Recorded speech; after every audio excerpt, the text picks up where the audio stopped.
தமிழ் மக்களுக்கு வணக்கம். தமிழகத்தில் புற்றீசல்கள் போல் பெருகி வரும் தனியார் பால் கம்பெனிகளால் வழங்கப்படும் பால் பாக்கெட்டுகளில் உள்ள பாலில் ஹைட்ரஜன் பெராக்சைடு, குளோரின் மற்றும் சாராயத்தின் ஒரு பிரிவான ஃபார்மால்டிஹைடு என்கிற ஒரு விதமான ஆல்கஹால் போன்றவை கலக்கப்பட்டு விற்கப்படுவதாக தமிழக பால்வளத்துறை அமைச்சர் ராஜேந்திர பாலாஜி பகிரங்கமாக அறிவித்து பரபரப்பை ஏற்படுத்தினார்.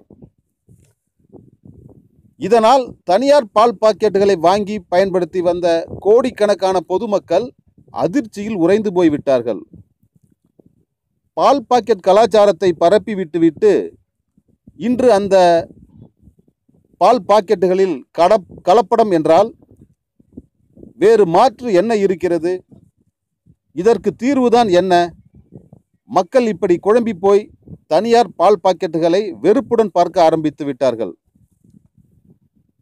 கலப்படம் செய்யும் பால் கம்பெனிகள் மீது சட்டப்படி நடவடிக்கை எடுப்போம் என்றார் அமைச்சர் ராஜேந்திர பாலாஜி. ஆனால் உண்மையில் எந்த நடவடிக்கையும் எடுக்கப்படவில்லை.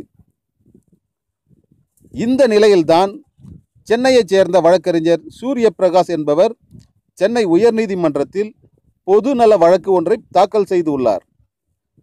பால் பாக்கெட்டுகளில் கலப்படம் செய்யும் தனியார் கம்பெனிகளை கண்டறிந்து நடவடிக்கை எடுக்க சிபிஐ விசாரணைக்கு உத்தரவிட வேண்டும் என்று தனது வழக்கில் அவர் கோரிக்கை விடுத்துள்ளார்.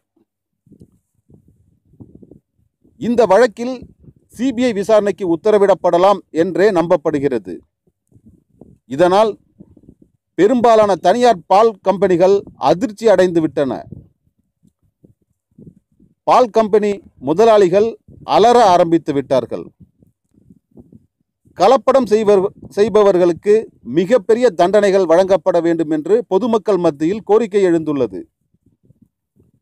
தமிழக அரசின் ஆவின் பாலில் கூட கலப்படம் நடப்பதாக கூறப்படுகிறது. உண்மை நிலை என்ன?